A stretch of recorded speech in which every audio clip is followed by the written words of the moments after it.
Bonjour tout le monde, j'espère que vous allez bien. Donc je vous retrouve aujourd'hui pour faire une vidéo bilan sur toute mon année aux États-Unis. Donc voilà, un bilan final, une dernière expression sur l'expérience que ça a été. D'abord, vous êtes très nombreux à m'avoir demandé, c'est hier et aujourd'hui, sur un peu tous mes réseaux sociaux, comment ça va, comment le retour s'est passé. Donc je vais juste vous faire une petite parenthèse sur ça. Donc je suis rentrée hier, donc à l'heure où je vous parle, nous sommes le dimanche. Non, quel jour on est? Non, on est lundi. Nous sommes le lundi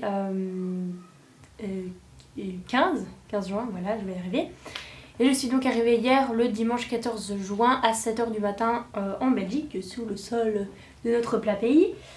Et voilà, ça s'est plutôt bien passé. Le voyage s'est passé vraiment très vite en avion. Et finalement, l'arrivée s'est passée beaucoup mieux que ce que je pensais. Je ne m'attendais pas à être tellement heureuse de retrouver ma famille, de retrouver surtout ma chambre, ma maison, etc.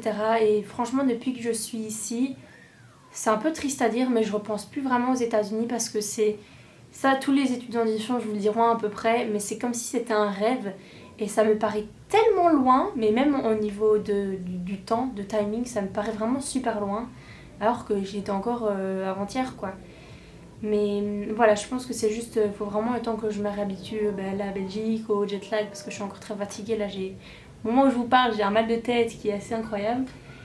Et non, je pense qu'il faut se réhabituer, mais oui, pour l'instant, les États-Unis, ça me paraît très loin. Et voilà, j'ai mis mon petit drapeau, mon petit décor là, vous avez vu le truc. Mais voilà, je pense qu'il faut un peu de temps pour essayer de connecter ces deux vies dans ma tête, parce que c'est vrai que je suis un peu chamboulée pour l'instant. Mais ça se passe vraiment très bien, je me plais très bien ici à nouveau dans ma chambre qui a changé. Vous avez un autre angle aujourd'hui parce que je suis face à la fenêtre vu qu'il est un petit peu tard. Mais voilà, je vous ferai un room tour tout de même, je vous l'ai promis. Et sinon, voilà, je suis très occupée ces temps-ci, mais je trouve quand même du temps de vous faire des petites vidéos. Et voilà, je pense que c'est à peu près tout ce que j'ai à vous dire concernant mon retour.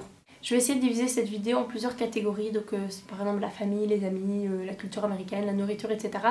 pour vous faire un petit peu une conclusion globale de toute cette année, de ces 10 mois. Donc je vais commencer par parler de ma famille d'accueil. Vous pouvez un peu tomber sur toutes les catégories de famille, si je puis dire, possibles. Donc vous pouvez être avec une famille, une famille nombreuse, avec 2 parents retraités. Il y a vraiment de tout et pour ma part, je suis vraiment très bien tombée parce que c'est une famille qui était composée de la même manière que la mienne, c'est-à-dire 2 enfants de 18 ans, moi et mon frère d'accueil de 18 ans, et j'avais une petite sœur de 15 ans et mon petit frère en réalité à 15 ans aussi, donc voilà, c'était moins déstabilisant que si j'avais une famille très très nombreuse ou alors juste 2 parents. Et j'ai créé vraiment des super liens avec eux, c'était vraiment une famille adorable. Putain, je sais pas si vous entendez la musique. Je vais trucider mon frère. Ça n'a pas changé, hein, la musique à fond. C'est même encore pire parce que monsieur s'est acheté des autres baffles. Voilà Marc, si tu regardes cette vidéo. Et je t'aime quand même. Donc je disais que c'est une famille qui avait quand même des valeurs très différentes de celles que j'ai par exemple, des habitudes de vie très différentes. Donc c'est vrai que c'était pas toujours facile. Mais quand on fait une aventure comme ça, il faut apprendre à mordre sur sa chic, comme on dit en Belgique. Donc voilà, juste à s'adapter et voilà, à dire ok, je suis accueillie dans une famille, ces personnes ont voulu m'accueillir, ont accepté de m'accueillir. C'est la moindre des choses que je m'adapte à eux et que je ne fasse pas, que je ne rechigne pas. Il faut juste s'adapter et faire avec ce qu'on a et ne pas venir avec nos propres idées et dire non, ça va changer, je fais ça comme ça. Il faut s'adapter, c'est vraiment le mot-clé quand on fait une année d'échange pareil. Et sinon, voilà, en règle générale, vraiment des super bons souvenirs avec cette famille. On est partis 2 fois en vacances. À chaque fois, c'était vraiment pas mal. Des gens super généreux. Vraiment super quoi. Toujours de la bonne humeur. Jamais des disputes dans la famille. C'est un peu la famille parfaite si vous voulez. Donc parfois, c'était pas facile, mais je suis vraiment tombée dans une bonne famille et je suis vraiment reconnaissante. Voilà, tout de même ils le savent, je leur dis merci des millions de fois et ils savent très bien que je suis vraiment ravie et super reconnaissante du fait qu'ils m'accueillent cette année. Donc voilà, niveau famille, ça s'est très bien passé, on va garder sûrement contact. Là je viens juste d'ailleurs de leur envoyer un petit message pour leur dire que j'étais bien arrivée en Belgique et voilà quoi, on verra ce que ça comment ça va évoluer, mais je pense on va garder contact. Donc maintenant, ce qui est de la vie sociale, des amitiés, etc. Je pense que c'est inévitable. Vous connaissez le nom Alfonso. Si vous ne le connaissez pas, c'est que vous êtes des mauvais abonnés et que vous ne m'avez ni suivi sur YouTube, ni sur Facebook, ni nulle part. Je rigole, vous n'êtes pas des mauvais abonnés si vous ne le savez pas. Mais voilà, j'ai eu énormément de très fortes amitiés, notamment avec Alfonso qui a été mon meilleur ami là-bas, qu'on se connaît depuis... on a appris à se connaître dès les premières semaines où je suis arrivée, on est restés meilleurs amis jusqu'au moment où je suis partie. Et vraiment une amitié très forte, on a passé énormément de moments ensemble et on a vraiment beaucoup de bons souvenirs. Et ben, il n'y a pas que Alfonso, quoi, il y a vraiment tout plein d'autres personnes. Vous avez pu voir un moment sur Instagram, j'ai posté pas mal de photos d'affilée. Ben voilà, ça fait partie de ces personnes-là, font partie de mes meilleurs amis et j'ai même pas encore fini de faire les petits mots pour tout le monde. Mais voilà, énormément de très fortes amitiés. Et le fait, c'est que c'est très bizarre, mais la manière de vivre aux États-Unis n'est pas du tout pareil qu'en Belgique ou même qu'en Europe. En général, vu que l'école ça termine vers 14h30, aux États-Unis on avait le temps de faire tout ce qu'on voulait l'après-midi. C'est-à-dire qu'on pouvait partir, on allait traîner, on allait au resto, tranquille, on allait au cinéma et tout. Et vraiment on avait tout le temps, on avait toute l'après-midi, donc ça c'était vraiment super. Alors qu'en Belgique, bon, tu connais les gens à l'école, mais l'école ça finit à 6h du soir, donc t'as pas vraiment le temps de traîner après l'école. Puis le week-end t'es occupé. Donc voilà, c'est des amitiés qui, pour moi, ont été beaucoup plus fortes que certaines amitiés que je peux avoir en Belgique, qui ont pourtant qui ont commencé il y a des années. Mais je me sens plus proche de certaines amitiés voilà, américaines. Et voilà, juste voilà, des super bonnes amitiés, des gens super. En règle générale, les Américains, c'est vraiment des gens extraordinaires, hyper ouverts et hyper tolérants. Ça, en règle générale, je peux vous le dire que c'est vrai. Ils sont vraiment pas, ils ne jugent pas sur les apparences, quoi. Et les gens, il y a des gens qui sont gros, il y a des gens qui sont moches, et ils rigolent de leurs défauts. Ils sont gros et ils rigolent de ça. Voilà, quoi, c'est totalement une autre façon de vivre. Et je pense que c'est la chose majeure qui me manque ici en Belgique, déjà même après 2 jours. C'est juste, voilà, comment les gens agissent, comment les gens se vêtissent et qui sont juste, je m'en foutisse, quoi. Et ils sont là, oui, ben, j'ai envie d'aller faire mes courses en pyjama, où il est où le problème, quoi. Et c'est vrai que c'est ça, à mon avis, la chose qui va me manquer plus à propos des États-Unis. Mais voilà, vraiment les Américains sont super, quoi. Désolée les Belges, mais voilà, je me verrais mieux vivre avec des Américains qu'avec des Belges qui sont en règle générale, enfin même je dis des Belges, mais des Belges, des Français, etc. qui sont en général beaucoup plus, enfin les sociétés sont beaucoup plus axées, voilà, sur l'apparence et tout le monde doit être fin et fine et il y a la mode healthy qui revient tous les ans et vas-y, quoi, aux États-Unis ils en foutent, franchement. Donc bref, voilà pour ma vie sociale, ça s'est vraiment super bien passé, des amitiés que je vais garder longtemps, ça c'est clair, c'est sûr. Et voilà, des amitiés aussi autour du monde grâce aux études en échange, dont ma petite Sonia qui vient d'Estonie, qui est une de mes meilleures amies et qui c'est juste une fille en or. Donc amitié très positif et beaucoup mieux que ce que je pensais. Ensuite, au niveau de la langue, c'est aussi un énorme point. Clairement, j'ai fait des programmes en anglais, ça, il n'y a pas de doute. Je me souviens pas vraiment comment je parlais anglais avant de partir. Je sais que mon niveau n'était pas catastrophique non plus. Mais clairement, énormément de progrès. Ça vient très vite en fait. Dès que vous arrivez, le début est difficile parce qu'il faut s'habituer à ces Américains qui parlent vite. Et alors les gens qui ont des accents comme Alfonso au début, mais c'était la galère. Mais je veux dire après, je pense qu'après mon 3e mois, j'étais vraiment confortable. Non, c'est pas confortable en français. À l'aise, quoi. J'étais vraiment à l'aise en anglais en fait, que ça soit de manière auditive, enfin de compréhension ou alors d'expression.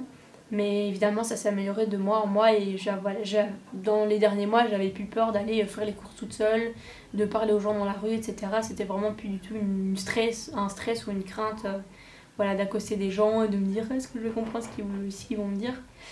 Donc vraiment super, la langue vraiment géniale et on fait des progrès très vite. Mon vocabulaire s'est vraiment développé. C'est toujours un vocabulaire assez restreint parce que je veux dire vous allez la grande majeure de votre temps, si vous faites un programme high school comme j'ai fait, vous allez passer votre journée à l'école et c'est clair qu'à l'école, bon, on parle de choses de la vie, mais on va pas parler de catégories spécifiques, d'objets, etc. Donc ça va être un vocabulaire de base, certes, mais ça va être un vocabulaire de plus, quoi. Donc c'est toujours un point positif.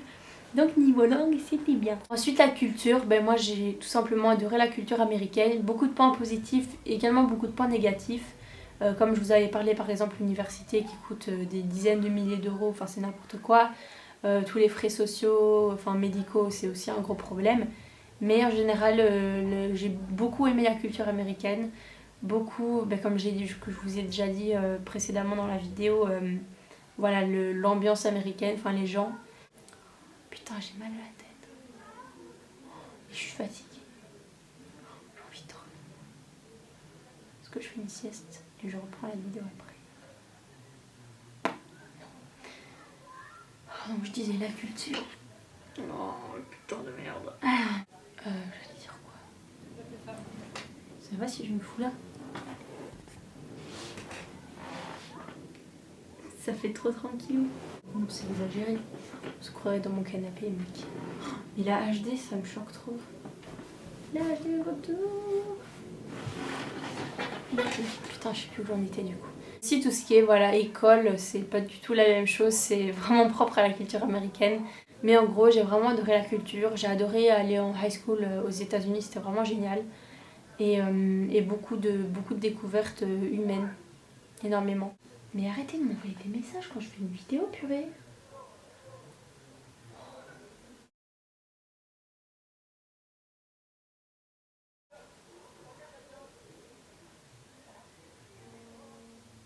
Carte mémoire avait lâché. Donc je disais que pour ce qui était de la nourriture, j'ai pas trop aimé la nourriture américaine. Je veux dire, il y a quelques petits trucs comme ces beautés-là, M&M's peanut butter. Ou bien ça, les cookies and cream là, qui sont délicieuses. Faut se le dire. Et sinon, en règle générale, les fast-food américains, c'est vraiment pas bon. Et à part Chipotle et Qdoba, c'est de la bouffe mexicaine. Je mets des guillemets parce que c'est pas mexicain, mais c'est genre des burritos et tout, c'est trop bon. Mais non, en règle générale, la bouffe américaine est vraiment pas bonne. Je vous dis, c'est pas bon. Ça vous fait gagner plein de kilos. 8, comme moi. J'ai pris 8 kilos cette année. Et non, la bouffe américaine n'est vraiment pas spéciale. Je pense que c'est une des seules raisons pour laquelle j'habiterai vraiment pas aux États-Unis. Enfin, je veux dire, un des seuls points qui ferait que je ne bouge pas aux États-Unis, c'est que c'est. Pouah, la bouffe, elle est pas. Enfin, je veux dire, il y a toujours moyen de cuisiner. Je veux dire, il y a des fruits et des légumes comme partout, mais voilà quoi, il y a trop de fast-food, trop de restaurants de bouffe partout. Ça sent trop la graisse partout et tout le temps. C'est trop quoi. C'est. Trop de bouffe et trop de bouffe malsaine quoi. Et trop pas cher aussi, c'est ça le problème. Donc voilà, en gros c'est plus ou moins ça que j'avais à vous dire sur cette année, ce petit bilan, etc. Que pour ma part que du positif, voilà, j'ai vraiment passé une année de fou. C'était vraiment super agréable, ça s'est passé vraiment super bien avec mes amis de Belgique, avec ma famille qui était en Belgique, avec ma famille américaine, avec mes amis américains, j'ai fait beaucoup de voyages. Donc voilà, c'était juste vraiment super, une vraiment super chouette année. Et j'ai gardé, ben voilà, j'en garde beaucoup de très bons souvenirs. Et d'ailleurs, si je peux vous montrer, j'ai mon yearbook qui se représente comme ça. Donc là, c'est mon école. Je vous fais un petit zoom.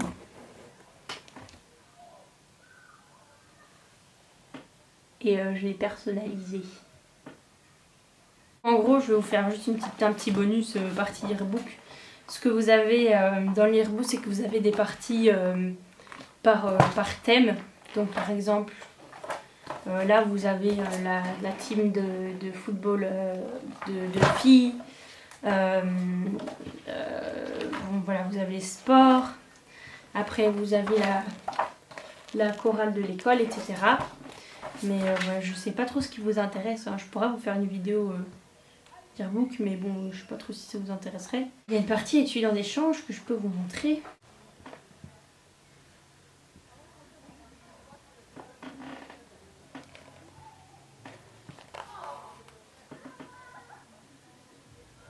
Voilà, il y avait une page pour les étudiants d'échange dans le yearbook. Et sinon, à la fin, vous pouvez voir qu'il y a tout ce qui est signature des copains, des copines, des amis, enfin bref, des profs. Donc voilà, vraiment des petits mots super sympas et à garder, voilà, comme petit souvenir pour toujours. Voilà, en tout cas, je conseille vraiment à tous ceux qui veulent faire une année d'échange de le faire. C'est vraiment une super expérience. C'est pas facile tous les jours, je dois vous le dire. Ne négligez pas ce point-là. N'imaginez pas que vous allez arriver dans une grande villa à Los Angeles. Vous pouvez très bien tomber au plein milieu du Texas où il n'y a que dalle aux alentours et que la plus grande ville est à 5 heures de votre maison. Vous pouvez aussi tomber en Alaska où vous caillez les miches. Voilà, ça fait partie de l'expérience, donc il faut vraiment partir si vous avez l'esprit ouvert et l'envie de découvrir malgré ce que ça soit. Mais c'est une expérience très humaine, très, très enrichissante. Je suis beaucoup plus mature que quand j'étais partie. Et par contre, la seule chose qui a régressé, c'est mon français. J'ai beaucoup de mal à parler français en ce moment. Mais ça va revenir, j'espère. C'est plus ou moins tout ce que j'avais à vous dire. J'espère que cette vidéo vous a plu. Ça va être une des dernières vidéos Amérique que je fais sur ma chaîne. Il y a encore une dizaine, je pense, de vidéos que je dois monter, que j'ai fait aux États-Unis. Donc certaines vidéos avec mes amis, on a fait des vidéos sur les clichés, etc. Que je vais mettre en ligne, mais j'ai décidé de faire un peu une pause parce que je sais qu'il y en a beaucoup d'entre vous qui ont ras le cul des vidéos américaines et qui veulent plus des vidéos beauté, donc je vais juste mettre ces vidéos américaines, je veux dire une par mois ou un truc du genre comme ça, où voilà, vous aurez le temps de respirer et ceux qui voudraient voir des vidéos d'Amérique, ben, vous pourrez voir les dernières. Donc voilà, j'espère que cette vidéo vous a plu, je vous fais des très gros bisous et je vous dis à très bientôt, ciao.